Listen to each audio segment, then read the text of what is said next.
Sering kita temui, seorang ustadz mengatakan, ini bidah, itu bidah. Sana pergi haji naik unta, tak usah pakai HP, dan lain sebagainya. Supaya amal kita sesuai dengan amalan Kanjeng Nabi, perhatikan 7 kaidah penting. Saya terangkan 7 kaidah ini. Semoga cukup waktunya. Supaya amalan kita sesuai dengan amalan perintah Kanjeng Nabi, maka perhatikan 7 kaidah ini. Yang pertama, ini sudah sering ya saya sampaikan, ini kan murojaah juga, murojaah karena kita mulai kitab baru ini. Sebenarnya sudah disampaikan pada kitab-kitab yang lain. 7 kaidah ini, yang pertama al-adad, bilangan. Rasulullah kalau sudah menentukan bilangan ibadah, ambil, jangan diubah-ubah. Ya, kaidah yang pertama apa tadi? Al-adad, bilangan. Rasulullah kalau sudah menentukan bilangan ibadah tertentu, maka jangan diganti-ganti, diganti tambah salah. Contoh, sholat subuh kali rakaat sampai hari kiamat, sholat subuh gak oleh diubah-ubah, jadi 3 rakaat. Gitu betul? Ustaz, tapi kalau gue ikhlas loh Ustaz. Ikhlas kan di Allah Subhanahu Wa Taala. Enggak mas, meskipun sampai ikhlas gak diterima mas. Soalnya gak sesuai karo tuntunan. Ikhlas nomor 1, nomor 2 ibadah kudu cocok kali ibadah Kanjeng Nabi Muhammad sallallahu alaihi wasallam. Ah, jadi contoh, setelah sholat di antara zikir yang diajarkan adalah subhanallah berapa kali? 3 kali, alhamdulillah 3 kali, Allahu Akbar 3 kali. Pertanyaannya, bagus mana? Subhanallah, alhamdulillah, kemudian Allahu Akbar 3 kali, 3 kali, ataukah 1000 kali, 1000 kali, 1000 kali? Bagus mana? Bagus 3 kali, 3 kali. Kenapa? Karena ini sesuai dengan tuntunan. Jadi bagus dan tidak itu bukan selera perasaan. Bagus dan tidak itu sesuai dengan apa? Dalil dan contoh Kanjeng Nabi. Nomor setunggal itu. Nomor kali kaidahnya adalah az-zaman, waktu. Rasulullah kalau sudah menentukan waktu ibadah, pegang waktu itu, jangan diganti-ganti. Diganti salah. Inna salata kanat 'alal mu'minina kitaban mawquta. Sesungguhnya sholat itu sudah Allah tentukan waktu-waktunya. Terus ada orang sholat subuh jam 8 siang, pagi, nggak ada udzur, nggak ada apa, terus capek aku, barang sholatnya diganti jam 8. Sana apa betul? Tapi wong ikhlas, meskipun ikhlas gak diterima. Kenapa gak diterima? Waktumu menyelisihi waktunya Nabi. Contoh lain, Rasulullah ngajarkan kepada kita bahwa wukuf itu tanggal 9 Dzul Hijjah. Terus gak sudah ada ini 9 Dzul Hijjah itu waktunya orang wukuf. Terus orang ngomong, waduh, saya pengalaman tahun lalu itu wukuf tanggal 9, terlalu padat orang-orangnya. Orangnya banyak, saya gak konsentrasi. Saya mau konsentrasi tanggal 8 Tarwiyah, saya mau wukuf sendirian supaya tenang, lebih khusyuk. Gimana? Boleh nggak itu? Nggak boleh. Kenapa? Karena waktumu telah menyelisihi waktu yang sudah ditetapkan oleh Rasulullah SAW. Jelas ya? Yang nomor 3, al-makan, tempat. Jika Rasulullah sudah menentukan tempat ibadah, pegang tempat itu dan jangan diganti-ganti. Tempat sucinya umat Islam ada 3. Betul? Dalam mana? La tusyaddur rihal illa ila salasati masajid. Tidak boleh bepergian jauh ke sebuah tempat dalam rangka beribadah, menganggap berkah tempat itu kecuali 3 tempat saja. Betul? Masjidil Haram di Mekah, Masjid Nabawi di Al-Madinah, dan Masjidil Aqsa di Palestina. Kemudian ada orang membuat tempat sendiri dikeramatkan. Seperti orang Syiah punya tanah suci sendiri di mana? Karbala. Seperti orang Ahmadiyah punya tempat sendiri namanya Qadian. Haji ke sana. Atau meyakini tempat ini keramat, padahal tempat itu nggak pernah diajarkan Nabi. Nah, itu nggak boleh. Meyakini ada sumur lain selain sumur apa? Zam-zam. Ini sumur keramat, dah, karena tempatnya ini nggak dicontohkan Nabi. Tapi yang Zam-zam dicontohkan Nabi, gitu betul? Ma'u Zam-zam lima syuribalahu, air Zam-zam itu sesuai dengan niat peminumnya. Oke, tempat selesai. Nomor pinten tadi? Sekarang nomor 4. Nomor 4, Ya Allah. Kok berselisih pendapat sampai ini? Tempat, bilangan, waktu, sudah kan? Sekarang nomor 4. Sekarang 4. Al-jins, jenis. Rasulullah kalau sudah menentukan jenis ibadah, itu pakai, jangan diganti-ganti. Rasulullah ngajari kita contoh. Contohnya apa ini? Korban Rasulullah ngajari cuma 3 hewan saja. Sapi, onta, sama kambing. Kambing ada 2 jenis, yaitu domba dan wedhus iku situ itu ya iku. Ojo diganti. Kalau diganti kurban dengan 1000 jago atau 30 kelinci, ya nggak bisa. Karena apa? Karena jenisnya sudah ditentukan oleh Rasul. Paham ya? Terus nomor 5, al-miqdar, ukuran. Rasulullah kalau sudah menentukan ukuran, ya sudah pakai itu. Contoh, nisabnya harta kita 20 dinar setara dengan 85 gram emas. Ya sudah pakai itu. Atau zakat fitrah berapa? 1 sok. 1 sok itu berapa? 1 sok itu 3 mud. 4 mud apa 3 mud? Berapa? Intinya 1 sok. Dua para ulama berselisih pendapat. Ya, ada yang mengatakan 3 kilo, ada yang mengatakan 2,5 kilo, itu tidak apa-apa lah. Tapi intinya 1 sok.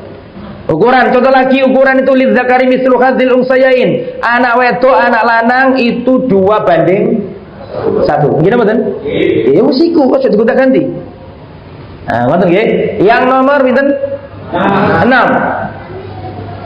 Yang nomor 6 adalah al-kaifiyah, tata cara. Rasulullah kalau sudah menentukan tata cara ibadah, pakai yang itu, jangan pakai yang lain. Tata cara zikir gimana? Ayo, yang diajarkan Nabi.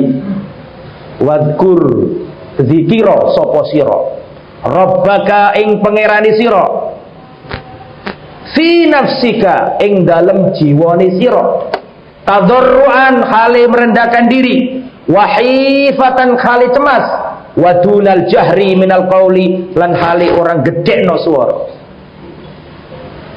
Paham bahasa Jawa? Wadkur, berzikirlah, Rabbaka, kepada Tuhanmu. Bagaimana cara zikirnya? Fi nafsika, dalam dirimu. Ojo rame-rame, apalagi pakai ditabui. Fi nafsika, dalam dirimu. Ijen maksudnya gitu. Terus fi nafsika, tadarruan, merendahkan diri, khusyuk, wahifatan, cemas, wadunal jahri minal qauli, dan tidak mengeraskan suara. Surat Al-A'raf ayat 205 ya, vers 5. Nah itu. Contoh lagi, contoh yang lain. Tawaf itu kan putarannya itu kan berlawanan dengan arah jarum jam gitu betul. Terus kemudian ada orang nyeleneh, kok kabeh kok muter ngene ya. Aku pengen muter ngene. Ya tambah salah. Gerakan sholat, berdiri, ruku, habis ruku berdiri lagi. Ustaz kok gak enak, Ustaz sudah berdiri ruku kok ngapain berdiri lagi, Ustaz? Harusnya kan berdiri ruku lanjut sujud. Kalau sampean modifikasi kayak gitu tambah salah. Kalau Rasulullah sudah menentukan tata cara, monggo kita lampahi tata cara yang sudah diajarkan Kanjeng Nabi. Sing terakhir Pak, monggo catet as-sabab, sebab. Sampeyan tulis nomor ini. As-sabab, sebab. Jika Rasulullah sudah menentukan sebab tertentu, ya pakai sebab. Jangan mencari sebab-sebab yang salah. Lah sebab di dalam Islam itu Pak ada 2. Saya ulangi sebab. Sebab di dalam Islam yang dibolehkan itu ada 2. Yang pertama adalah sebab syar'i. Sebab apa? Syar'i. Maksudnya apa Ustaz sebab syar'i itu Ustaz? Maksud dari sebab syar'i adalah sebab yang keberadaannya itu ditunjukkan dalil, atau sebab yang ada dalilnya, gitu aja wis. Saya ulangi lagi nggih. Sebab itu ada dua yang dibolehkan. Yang pertama sebab syar'i, sebab yang ada dalil. Contoh, panjenengan sakit terus pengen sembuh, berarti panjenengan ingin mencari sebab-sebab kesembuhan, gini betul? Terus panjenengan minum zam-zam, boleh nggak ini? Pengen sembuh minum zam-zam, boleh nggak betul?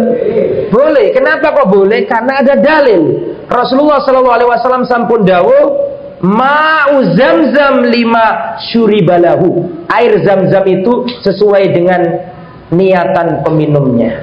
Sampai minum zam-zam, bismillah ya Allah, kula nyuwun kesembuhan dumateng panjenengan ya Allah, bismillah, terus diminum zam-zam, insya Allah sembuh. Sampeyan pengen apalane anak sampeyan itu kuat, ayo nak sampeyan ya Allah, sampeyan panjenengan berikan hafalan yang kuat kepada anak saya ya Allah, bismillah, nak diminum nak. Boleh atau bukan? Kenapa kok boleh? Karena ada dalil. Itu sebab yang pertama, sebab yang ditunjukkan dalil. Tek awak kok gak enak kabeh ngene rek.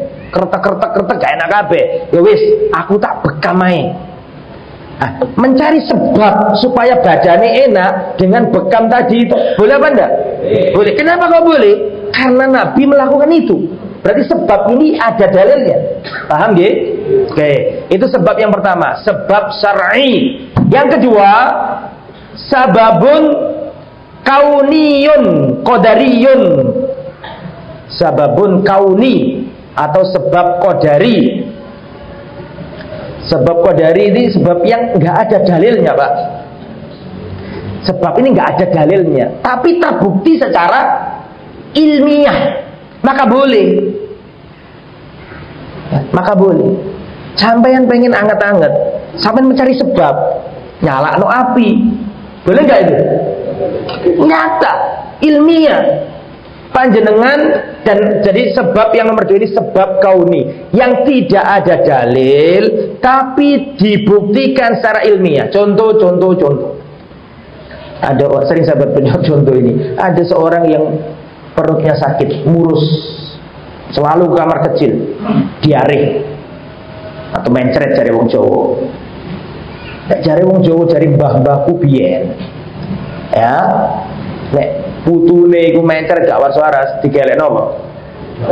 Digelekno godhong jambu terus diminum, utawa jambu kluduk itu terus diminum, dimakan, dikunyah, sing sepet itu, sing semakin sepet semakin mampet menurut mereka.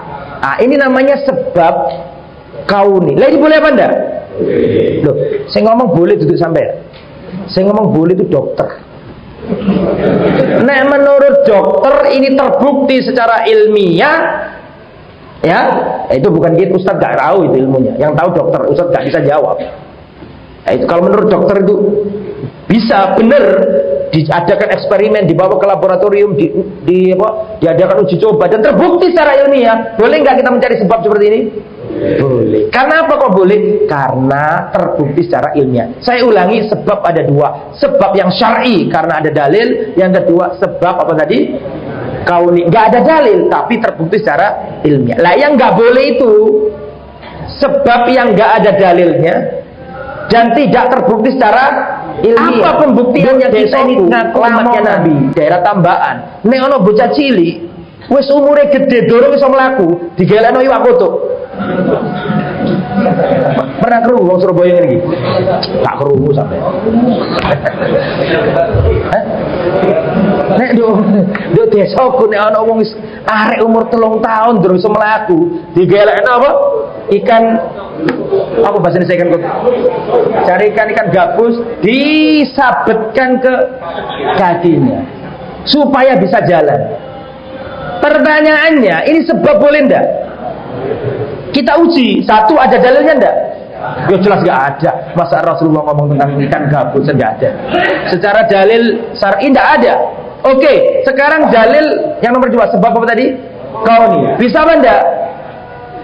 Bukan sampai ndak, dokter ya ndak. Tapi kira-kira gak pakai dokter ya jelas lah ya. Masa kan hubungannya iwak kotuk disabet iso melayu, kan nggak mungkin. Contoh yang lain, kayaknya sebelum adzan ini ya. Contoh yang lain, 10 tahun yang lalu atau 15 tahun yang lalu atau mungkin lebih di Jombang ada dukun cilik terkenal ya. Nggak tahu saya kisah sakti apa gak, wallahu a'lam. Jari ini biar iku sakti, duwe batu nek dicelupno nang gone cairan diombe iso waras. Lah sebab pengen sembuh datang ke Ponari minta batunya dicelupkan ke air terus diminum. Lah sebab seperti ini boleh apa enggak? Tidak boleh. Pertama karena tidak ada dalil. Kedua tidak terbukti secara ilmiah. Kalau ini untuk mengatakan nggak boleh, nggak perlu Ustaz. Dokter pasti mengatakan nggak boleh karena mengurangi jatah dokter. Inilah pentingnya masalah tauhid, karena akan menyelamatkan kita di akhirat, negeri keabadian yang kekal. Logis, akurat, tak terbantahkan. Islam telah sempurna. Gelas telah penuh. Tidak perlu penambahan dan pengurangan.